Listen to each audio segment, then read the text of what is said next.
If you're looking for rejuvenation with threads, then stay in this video because I'm going to explain all the basics about the topic of threads. Well, the topic of threads is a confusing when it comes to the names we give to the threads. To start, all threads, absolutely all rejuvenation threads are tensor threads because that is their function. Both barbed threads and smooth threads have the function of tightening the skin. They do it through different mechanisms.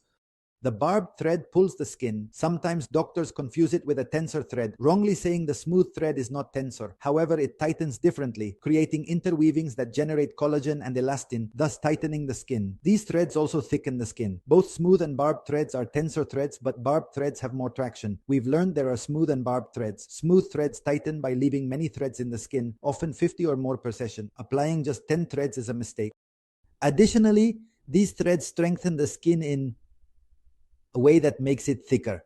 So the threads that are typically called tensor threads, again, both are tensor threads, are the barbed threads, and these threads will have much more traction, right? Well, from here, we've already learned something. There are smooth threads and there are barbed threads, which is the correct name. The smooth threads will tighten by having the doctor leave many threads in the skin.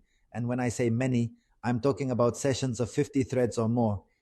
It's a mistake to apply just 10 threads. When patients tell me they had 5 and 5 threads applied, that's not enough.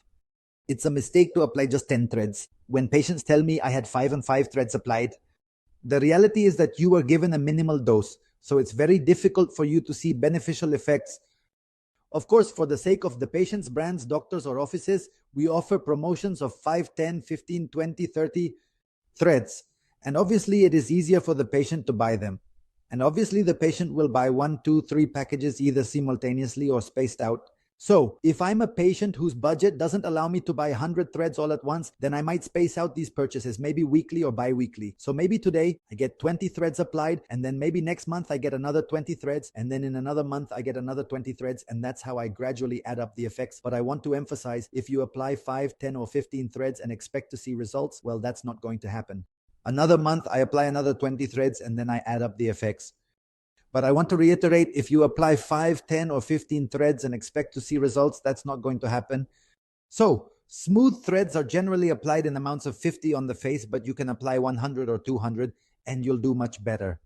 And this thread is used to tighten, meaning the skin starts to contract, so to speak, and become stronger, thicker. And then this to contract, so to speak, if I may use that expression, and to become stronger, thicker. And then the skin that starts to tighten. In fact, we see a lifting effect, a tightening effect with about 150 well-placed smooth threads on the face.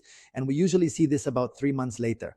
We can't see it before because collagen takes time to form. That thing about getting 200 threads yesterday and seeing a tightening effect today is not true. What you're seeing is a very slight inflammatory effect, which does occur. So that's what you're seeing. On the other hand, once you've had those 100 or 150 threads applied, and after 3 months, your skin is a bit thicker, a bit firmer, a bit tighter, then we move on to the treatment with barbed threads, which are much thicker threads with barbs or little teeth, whatever you want to call them. All of this is synonymous and similar, and it's explained this way because each doctor or country refers to it differently, but the reality is that it's the same. So these barbed threads with their little spikes can be inserted from above to anchor ourselves to a support, and then below, where sagging occurs, we can pull and traction. That's why they're called traction threads, but again, it's not that they're tensor threads because the previous ones are also tensor threads. Okay, these threads tighten or pull in a different way. This one does have barbs, unlike the others that don't have barbs. The threads of traction or barbed threads, they anchor inside the skin and pull upwards. And the idea is that the following, in 10 to 15 days, meaning within 1 or 2 weeks, you shouldn't be making any sudden movements. This means not eating corn, for example, not taking a bite of an apple, and being careful when yawning, because that yawn can cause those little spikes to come loose, and then you lose the traction effect. So it's very important that we explain this to our patients, because this way they'll know how to take care of themselves. Well, if you want to know more about the threads and get them applied by professionals, don't hesitate to come to Molde Clinic. I look forward to seeing you in consultation.